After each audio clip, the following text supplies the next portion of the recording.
মশলাটা কষিয়ে নিয়েছি। এতে পেঁয়াজ পাতা, রসুন পাতা আর কাঁচা লঙ্কা পেস্ট আর শেজওয়ান সস দিয়ে কষিয়ে নিয়েছি। ওপর থেকে একটু মশলা দিয়ে দিচ্ছি।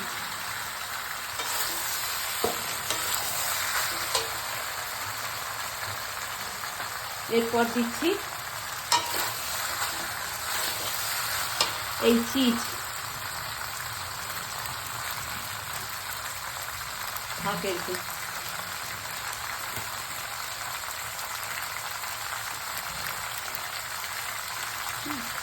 আচ্ছা, তার উপরে দেবো এই ডিম। এবার ধিমি আছে হবে, ওপর থেকে একটু ধনে পাতা।